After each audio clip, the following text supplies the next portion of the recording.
Donc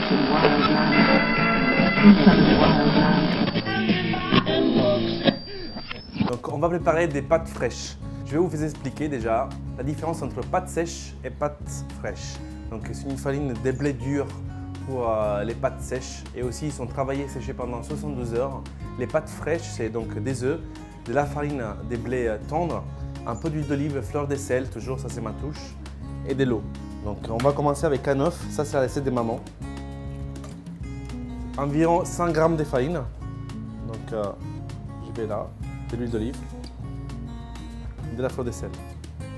Donc on peut travailler tout ça avec la main, mais comme je n'aime pas trop m'essayer les mains, je commence avec une cuillère.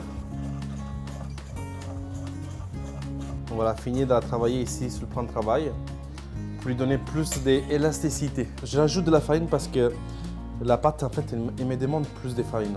Quand je dis à tout le monde, en fait, quand on fait des pâtes, il faut parler avec les pâtes. Tu vois, c'est le secret.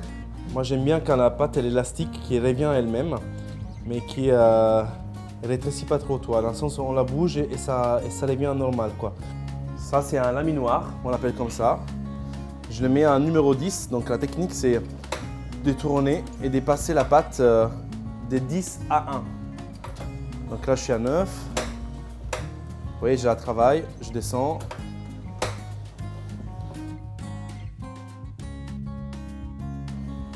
Voilà, je tire.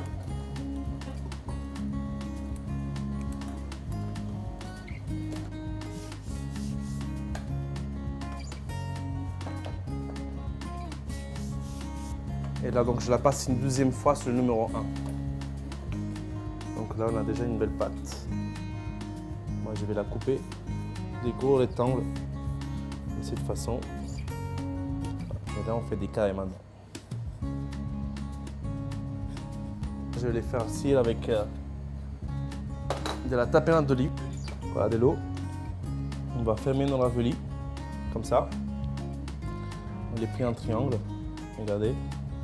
Ensuite, on peut transformer, on peut faire devenir ça avec une autre forme. Il faut juste les plier. Voilà. Et là, c'est un capellacci ou un raviole.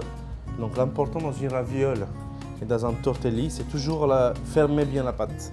Parce que pendant la cuisson, avec l'eau bouillante, ça va bouger des raviolis dans tous les sens. Et on a un risque que la raviole s'ouvre. Quand on cuit des raviolis, super important, toujours bien saler l'eau des pâtes. Donc il ne faut pas mettre de l'huile d'olive, parce qu'autrement si on met de l'huile d'olive à chaud, on va perdre tous les parfums. L'huile d'olive, il faut les mettre après.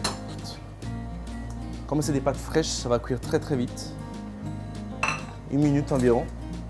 Et juste à côté, je fais fondre du beurre avec un peu d'huile d'olive. Regardez déjà la raviole commence à monter en surface. Je mets des pâtes à côté. Je lève les pâtes, voilà, je les laisse enrober. Ça va aussi les faire briller un peu. Et voilà. Fini. Donc je passe au dressage, les raviolis sont cuits.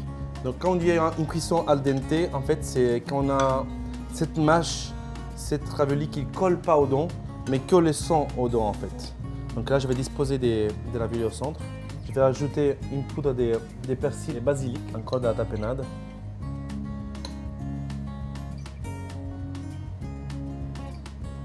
Ça c'est du baby basilic qui est très doux en bouche.